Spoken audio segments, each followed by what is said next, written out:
Hello again, just another quick manga haul for you guys. This is a smaller pickup that I've gotten over the couple months. I've been kind of organizing my collection, so apologize if I missed some volumes that aren't in this video, but here's just a couple of them. First pickup is Clover Volume 3. This is the single volume by Tokyopop. There's also the omnibus by Dark Horse, but I kind of like these smaller volumes, particularly because of this kind of, best I can call it is like those baking sheet papers, maybe very thin, very breakable, but kind of unique in a release. You don't really see this too often. It's got that kind of sheen on the cover over top of the actual cover, which is very cool. It also has some color pages on the front and back, which I like. I've only read the first 2 volumes of this series so far. It's a pretty short 4-volume series, so I have most of the other 3. Not the best, but kind of nice as an art book.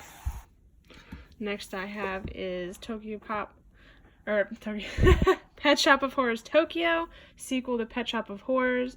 I enjoyed what I've read of I'm gonna say that a lot, Pet Shop of Horrors before. It's kind of an individual story arc with sort of lessons with each of the pets there that get adopted by this foreign pet shop. Next I have QQ Sweeper volumes 1 through 3 here. This is written by the same author who's done Dengeki Daisy, and this is the prequel to the currently ongoing Queen's Quality, and just kind of your classic shoujo. Has some pretty nice art in it here. I'm a fan of the series. Definitely recommend reading QQ Sweeper before starting any of Queen's Quality, and it's darker than her other works that I've seen and read, so, but enjoyable shoujo. Next is I have Basara Volume 1. This is definitely an older shoujo, kind of classic, very expensive to pick up the full series now. There's around 27 volumes, so I would recommend try reading it before maybe buying, but just should be an interesting read here. Definitely mixed results for the series. Next, I have Tessa Bossa World Chronicle, which is basically another kind of mini story arc similar to the original series. This is the sequel series. I put in quotes because it's basically just another bigger arc here. This is the complete set. So yeah, if you like Tessa Bossa, you'll probably like this too. I haven't read this one yet, but I know it has a very similar feel. And I believe it does have maybe some crossover to xxXHolic Ray. It's paired series. Next I have Beastmaster 1 and 2 complete. And this is another series by Kyosuke Motomi. I probably said the name wrong, but again, same author. This is one of the earlier works from this author that was at least published in English. It's again, same author as you saw QQ Sweeper and Dengeki Daisy. I like this author's work, so I'm curious to see how this holds up. It's only a 2-volume series, so not a big investment. Next, I have Tokyo Mew Mew a la Mode, Volume 2. This is a sequel series to the original Tokyo Mew Mew. I picked this up more on nostalgia, and since I had already the original series, just kind of a cutesy magical girl series, nothing really special, not really the best magical girl series, but one that I'm glad I have now. I picked this up pretty cheap, as it's pretty beat up, as you see here. There's the 2-in-1 release that I would probably recommend maybe over this one, given usually these used copies are pretty beat up, if that's something that bothers you. But again, nothing too special. Next I have is Vampire Night Memories, Volume 3. This is one of the newer releases I picked up. I really like the author's artwork in here, usually very detailed and the like. This is the sequel series to the original Vampire Night. This is still ongoing, and it's a pretty slow release, so you don't see too many of these volumes come up. But I enjoyed Vampire Knight. More of a guilty pleasure because it's not really the best series out there, but if you like vampires, drama, some edginess in there as well, then you'll probably enjoy this series and maybe consider picking up the sequel. Next, we have Hat Atelier, and this is a new sort of Kodansha release here. It's bigger than just a Viz Media size manga, so slightly oversized here. Love this manga. Super cute, super just sort of, again, magical world. Sort of a darker, still has darker tones of it, but it has literally amazing artwork in here. Like, just so detailed. Highly recommend this one if you like sort of magical, like look at this back here. Like, very cool style.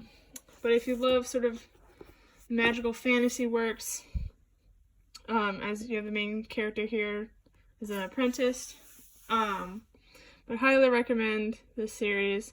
I believe Volume 2 is out now, and this is still an ongoing series. Next, I have Angelic Layer, Volumes 1 and 2, omnibus release by Dark Horse. See if I can get this to stand up here. That's what the spines look like here. This series is all tournament art. The whole series is a tournament. Another work by Clamp. As you can tell, I'm a fan of Clamp works. Slowly been making my way through their catalog. I read the first omnibus and I'm still reading the second one. It's not my favorite of the Clamp works, but has a good art style, as like most of their works, but not so much character development that I've seen, but kind of a nice action shoujo if you kind of like that sort of thing.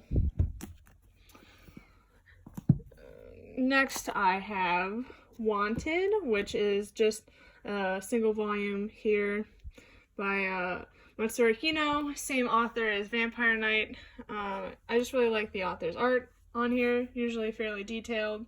This one involves pirates, and it's just kind of a short sort of story. I haven't read it yet, but this is kind of a cool earlier work that was, I believe, released or written close to when Vampire Knight started, so if you like the author's other work, it's probably same quality here. And finally, sort of my last recent pickup here is xxxHolic Ray, which I'll just call Holic for now, since that's a little easier to say. And this, so far of all the Clamp that I've read, is my favorite Clamp work. In terms of just aesthetically, I like a lot of the smoke and tones here, the color, the use of color on these covers are just amazing. Inside, let's do the first volume here. It does a lot of sort of dark paneling, which is really cool to see. This is the sequel series, 4 volumes so far. Currently on hiatus it's been on hiatus for a couple years. We don't know when it'll come back. But again, this is also the series tied with Tessa Bossa. But definitely, if you're a huge Clamp fan, I would recommend trying out this series. It's fairly easy to get into. It sort of, again, they have a magical shop. And our main character, Watanuki, has an issue that he comes to the shop for. Basically, the shop grants wishes in return for whatever payment that Yuko, which is right here, magical witch here, requests of them. Pretty quirky, enjoyable series. I think the characters get a lot of development throughout the story.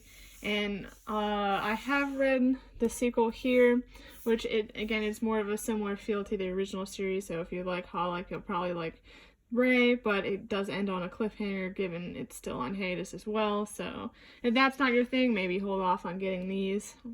These are the singles of this series. If you want the original, I know there's a omnibus release as well as the singles if you can find them. But highly recommend this series if you like some supernatural mystery and sort of like that sort of wish granting sort of thing with consequences generally. And yeah, that's all my pickups for this time. And I hope you guys enjoy. Let me know any stuff that you guys are picking up or comments on this series that I've already picked up. And see you next time.